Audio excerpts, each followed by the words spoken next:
8 ans après son transfert à la CPI, à la prison de Scheveningen à La Haye, le président Babson a été acquitté et est sorti de prison le vendredi 1er février dernier. Mais l'ancien président, dont la libération a suscité tant en Côte d'Ivoire que dans de nombreux pays subsahariens, une vague de réactions les plus contradictoires et les plus passionnées, n'est toujours pas rentré en Côte d'Ivoire comme l'espéraient ses partisans. Il s'est plutôt installé dans le sud de la Belgique. Il faut dire que cette liberté est assortie de conditions, c'est entre autres de résider dans un état tiers, le temps que tout le recours contre lui soit épuisé. Une décision qui continue de susciter de vives réactions dans son camp. Quand est-ce que le président Babson rentrera-t-il en Côte d'Ivoire? Sera-t-il candidat en 2020? Et que fait-il de ses journées ici en Belgique? Et pour en parler, Archives de Côte d'Ivoire reçoit pour vous M. Babson, ex-président de la République de Côte d'Ivoire. Mesdames et messieurs, bonjour. Depuis votre sortie de prison, nous remarquons un balai diplomatique chez vous, de vos anciens adversaires politiques d'hier. En outre, vous recevez tout le monde. Peut-on dire la main sur le cœur, le président Babson commence à prendre la place dans l'arène politique ivoirienne? J'ai toujours dit que si quelqu'un vous explique la politique de la Côte d'Ivoire et que vous arrivez à comprendre, c'est qu'il vous a mal expliqué.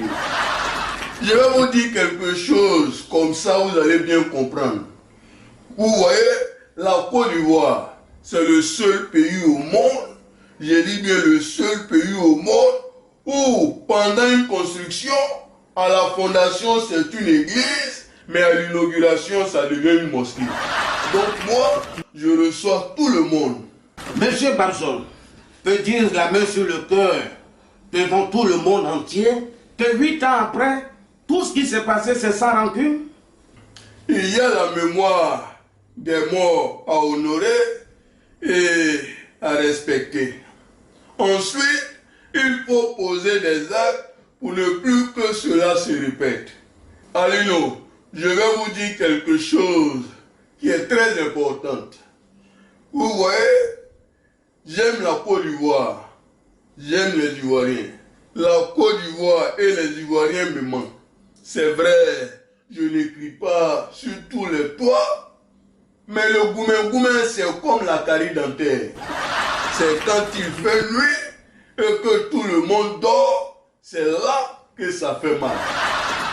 Vous donnez l'impression de ne pas être convaincu de votre retour de sitôt en Côte d'Ivoire. C'est pas ce que je veux dire, mais pour l'heure, je ne peux pas me prononcer sur tout ce qui est un lien avec le procès. Mais je vais rassurer tout le monde. Je suis confiant, je suis très déterminé. C'est comme dans une maison. Le monsieur qui sort avec la servante, dès l'instant qu'elle dit « Tanti, je veux te parler », automatiquement, lui, son cœur commence à battre. Vous voyez? Sinon, vous-même, vous l'avez remarqué, j'étais à la CPI. De la CPI, aujourd'hui, je suis en Belgique. C'est une question d'embouteillage. Bientôt, je serai en Côte d'Ivoire.